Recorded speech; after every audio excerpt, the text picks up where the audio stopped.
Good morning, everyone. Today, we'll be learning about Wi-Fi routers. What are the different types of Wi-Fi routers? What are the different technologies used in a Wi-Fi router? And how to select the ideal Wi-Fi router for your home, for your workplace, etc. So, I was searching for a topic so that I can bring it to you guys today. And I stumbled upon this because I was researching to buy an ideal Wi-Fi router for my home. So, in this video, I would love to share my learnings, what I learned while researching about the types of Wi-Fi routers, etc. So let's begin. What is a Wi-Fi router? A Wi-Fi router is a device that connects your home to the internet wirelessly. It takes the internet from your modem and broadcasts it as a wireless network. So basically, in simple terms, if you want to explain it, a Wi-Fi modem is a device which you keep in your home, which converts the signals coming from an optic fiber input into Wi-Fi signals. I mean, wireless signals, which your phone, your laptop, or your PC can access wirelessly. Why is choosing the right router important? Choosing the right router is very important because it ensures that you will stay connected for longer periods. It ensures that you will have a good connectivity, and you can also handle multiple devices. Having a stable internet is a must in 2025. So choosing an ideal router will help you attain it. Now let's talk about type of Wi-Fi standards.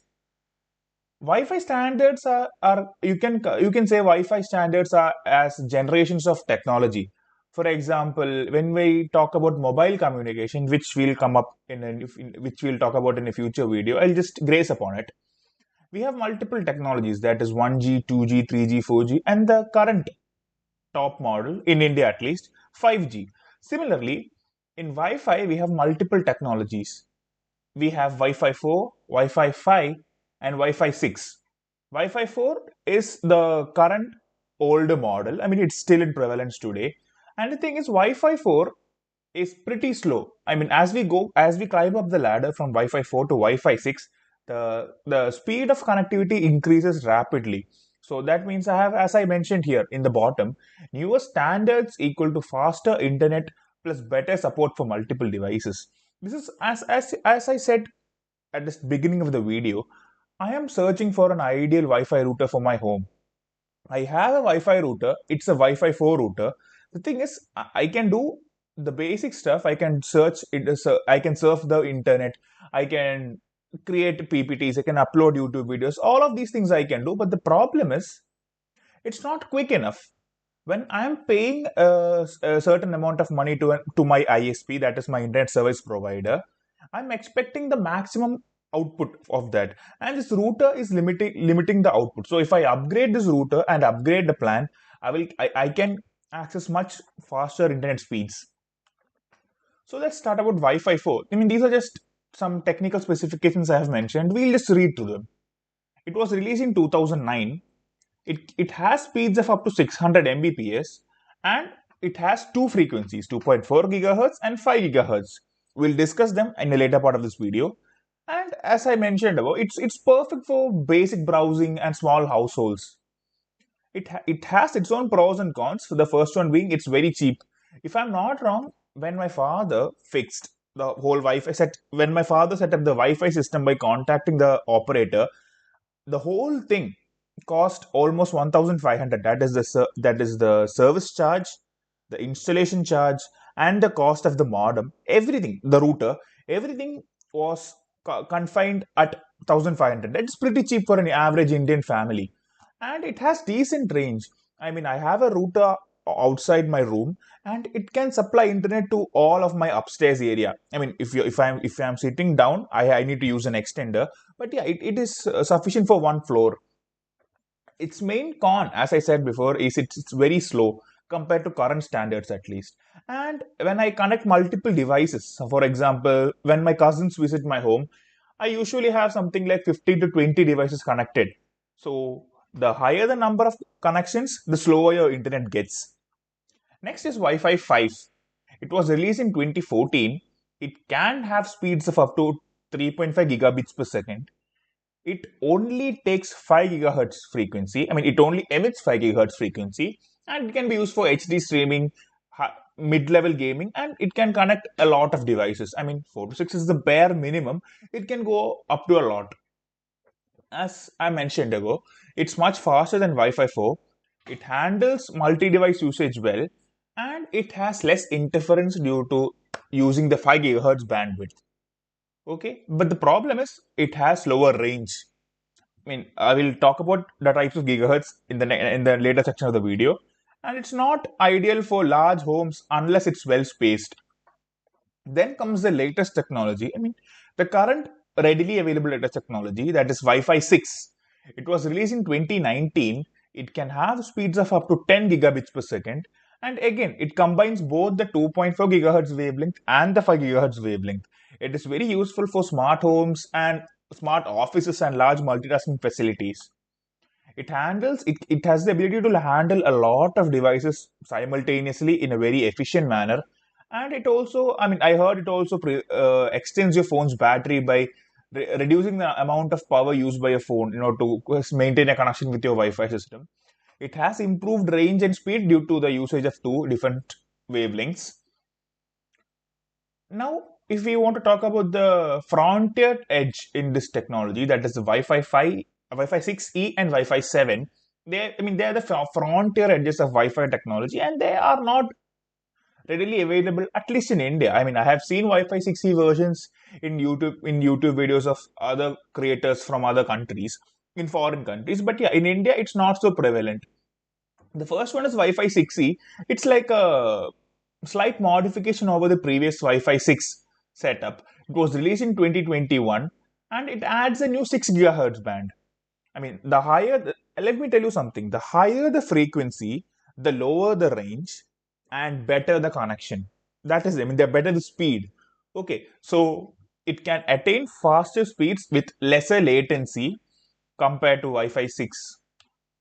And Wi-Fi 7 is also released. I mean, it's going to be released in 2025. I mean, I have heard of people testing out Wi-Fi 7 technologies. It can have speeds of up to 46 gigabits per second. As I mentioned here, it's theoretical because you don't have practical setup, you don't have practical results of those things. I mean, it's just a technology in development.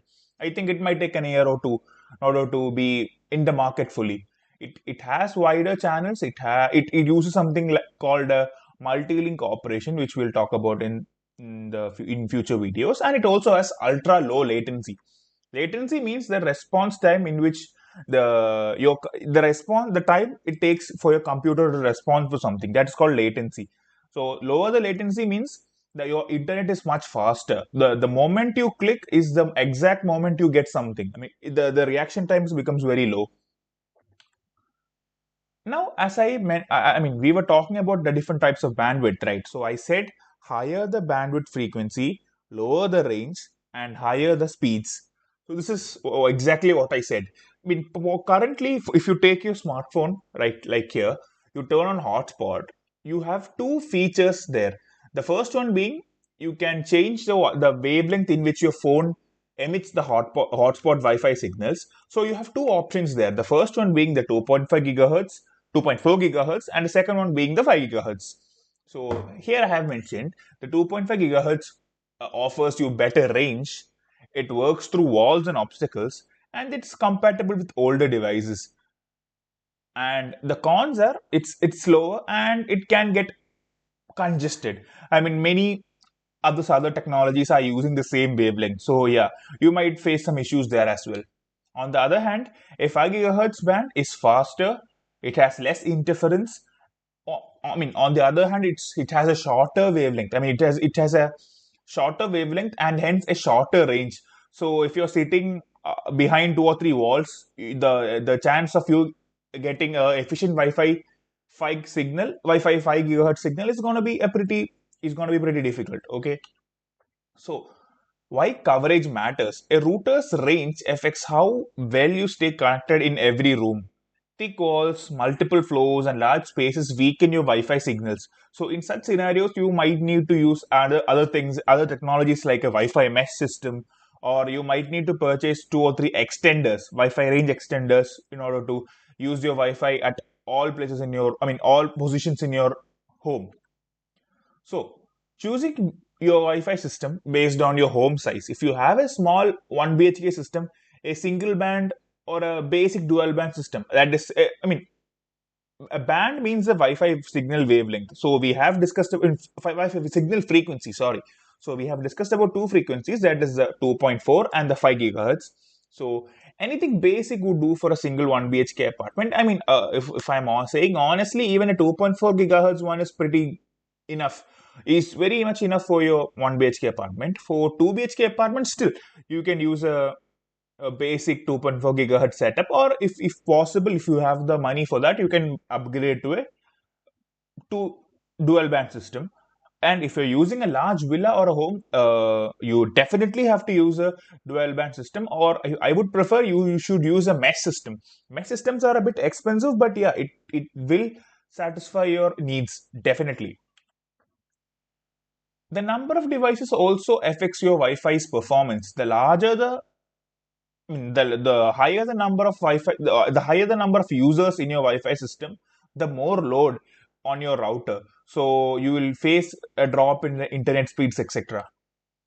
Similarly, I have also created a table here which shows you what type of Wi-Fi router you need and in accordance with what is your usage type.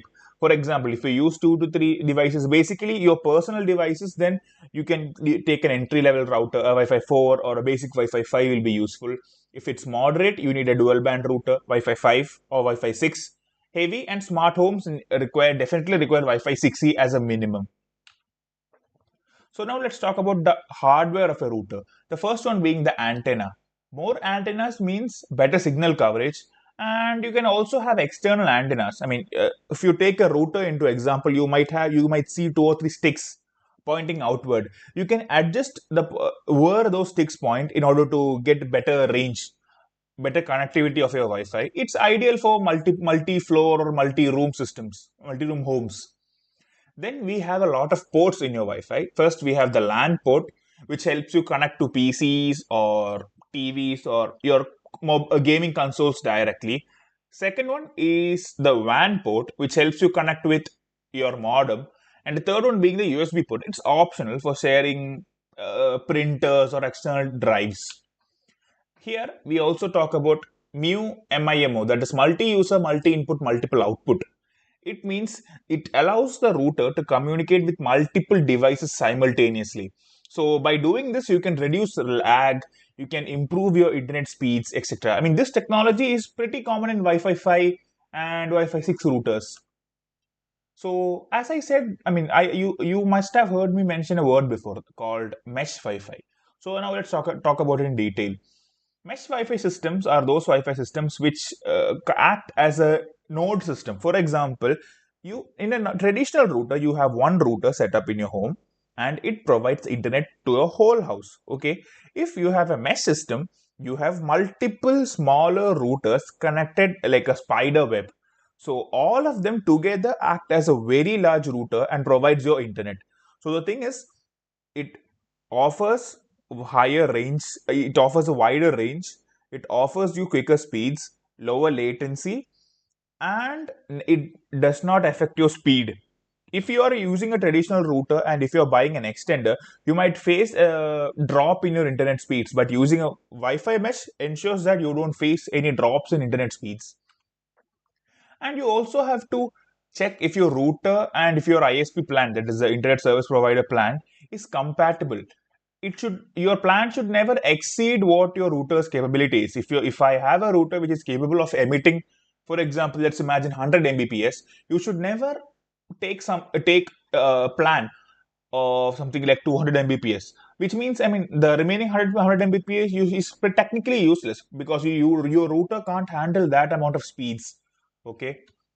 In summary, if I want to talk about everything, choosing the right Wi-Fi router is essential for a seamless internet experience at your home. Key factors include understanding Wi-Fi standards like Wi-Fi 4, 5, 6, and even upcoming technologies like Wi-Fi 6E and Wi-Fi 7. Selecting the right router frequency band, like the 2.5 gigahertz or the 5 gigahertz, and matching the router's capability to your home size and the number of connected devices is very important because it depends, it decides your speed, it decides all other qualities of your Wi-Fi system. Depending on your needs and budget, you can choose between a traditional router or a mesh system for wider coverage.